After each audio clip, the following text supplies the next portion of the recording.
In just 41 seconds, $5.2 million vanished from public view. Kash Patel didn't flinch when the question came. He smiled.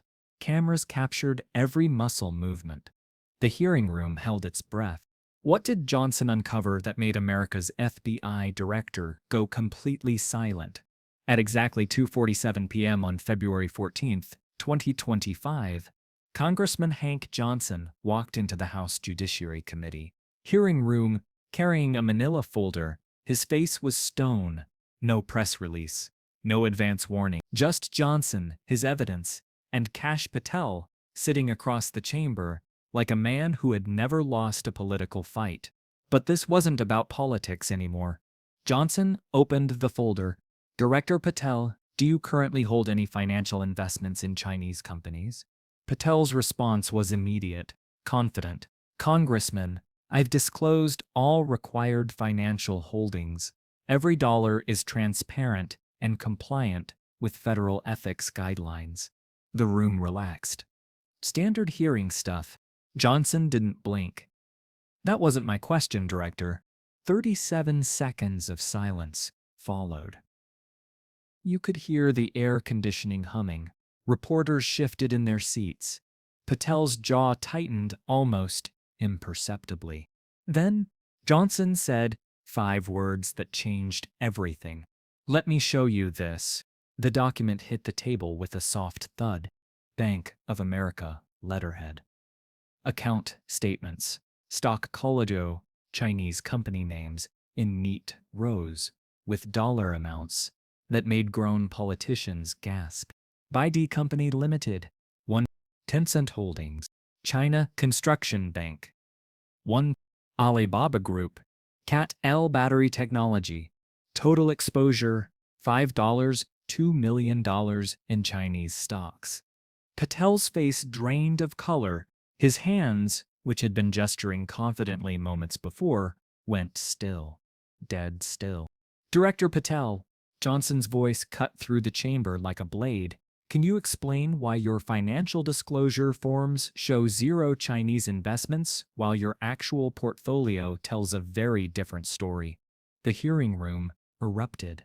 Reporters frantically typing, cameras zooming in on Patel's face. Democratic representatives whispering urgently to their staffers. Even Republican allies looked confused. Patel tried to recover.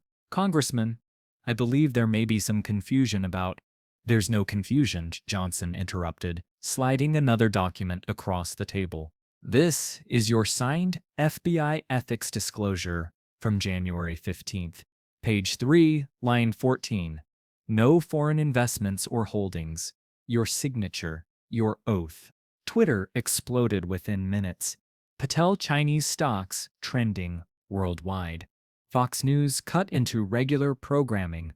CNN anchors looked genuinely shocked for the first time in years. But the most devastating moment came next. Johnson pulled out his phone, pressed play on a voice recording.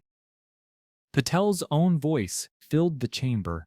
Those investments are completely separate from my government role. The Chinese market offers incredible returns if you know where to look. The recording was from a private investor meeting in December 2024. 3 weeks before Patel's FBI confirmation hearings, the same hearings where he swore under oath he had no Chinese financial ties. Patel's legal team immediately huddled around him, whispered conversations, frantic note passing. But the damage was nuclear. Representative Jamie Raskin, rarely speechless, managed only, "Director, did you just commit perjury in front of this committee?" The question hung in the air like smoke. Patel's response was barely audible. "I need to consult with my attorneys." By 4:15 p.m., less than 2 hours after Johnson's revelation, 3 things happened simultaneously. The FBI deputy director issued a statement about reviewing the matter thoroughly. Senator Chuck Grassley called for immediate Department of Justice investigation. And most damaging of all, Trump's own spokesperson said the White House was deeply concerned by these allegations. Social media went insane. Patelgate dominated every platform. Videos of his shocked face went viral faster than election memes. Late-night comedy shows had material for months. But here's what nobody saw coming. At 6:33 p.m. that same day, Johnson held a private press conference. Just 12 reporters. No cameras. Off the record. "This is bigger than Kash Patel," Johnson said quietly. "The Chinese investment trail leads to 14 other government officials. We're talking about systematic financial compromise at the highest levels of American security." The room went dead silent. Director Patel was just the beginning.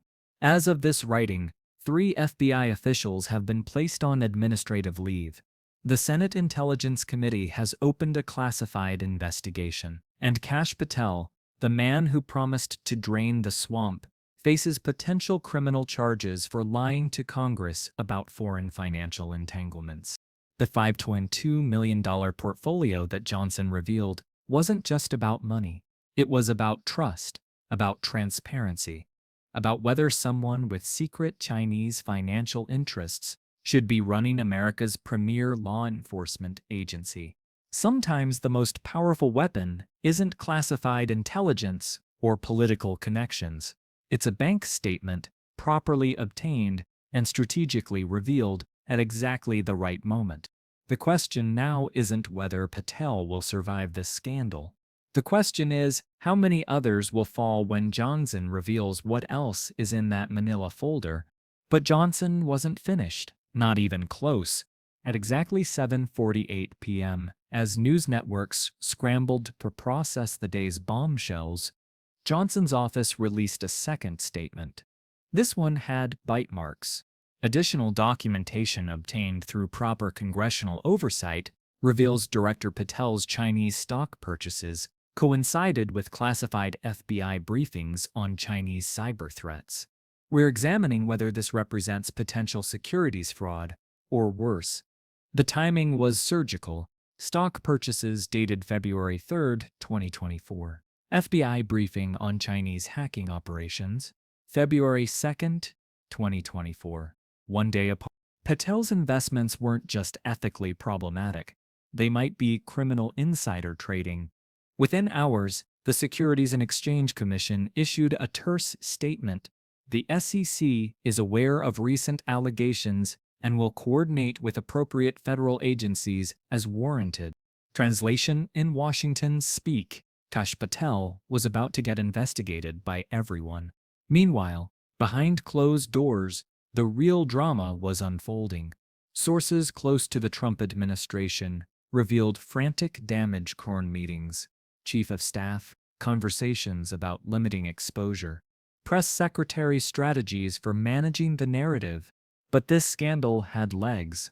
Long, fast legs. By February 15th, investigative journalists from 3 major outlets had obtained additional bank records. The Chinese incidents weren't a one-time thing. They represented a pattern stretching back 18 months, systematic, calculated, and perfectly timed around Patel's government. More damaging still, financial records showed Patel had used a shell company, registered in Delaware, to obscure the Chinese stock ownership. The company name? Patriot Holdings LLC. The irony was suffocating. Democratic Representative Alexandria Ocasio-Cortez, never one to miss political theater, delivered the killing blow during a CNN interview. So let me understand this correctly. The man responsible for investigating Chinese espionage was secretly betting on Chinese companies succeeding. That's not a conflict of interest. That's a national security nightmare. The quote went viral immediately. Memes flooded social media. Late-night hosts had material for weeks. But the most devastating revelation came from an unexpected source, Patel's own financial advisor. Thomas Chen, a wealth management specialist from Goldman Sachs, broke his client confidentiality agreement in a stunning interview with the Wall Street Journal. Kash specifically asked me to focus on Chinese technology and infrastructure companies. He said, and I quote, These companies are going to dominate the next decade, whether America likes it or not. I want to be on the winning side. The winning side comment detonated across conservative media. Fox News anchors struggled to defend Patel. Talk radio hosts who had championed his FBI appointment fell silent. Even Trump loyalists began creating distance. Representative Marjorie Taylor Greene, typically Patel's fiercest defender, managed only weak damage control. We need to hear Director Patel's full explanation before rushing to judgment. That explanation never came. Instead, Patel's legal team released a carefully worded statement. Director Patel maintained his innocence of any wrongdoing and looks forward to addressing these matters through proper legal channels. Translation: no more public statements, no more hearings, radio silence. The strategy backfired spectacularly. On February 18th, Johnson appeared on Meet the Press with receipts. Bank statements showing Patel's Chinese investments had grown by $47,000 during his first month as FBI director. Stock purchases made while he received classified briefings about Chinese military capabilities. This isn't just about money, Johnson told moderator Kristen Welker. This is about a federal law enforcement official who was financially rooting against American interests while swearing to defend them. The interview clip gained 14 million views in 6 hours.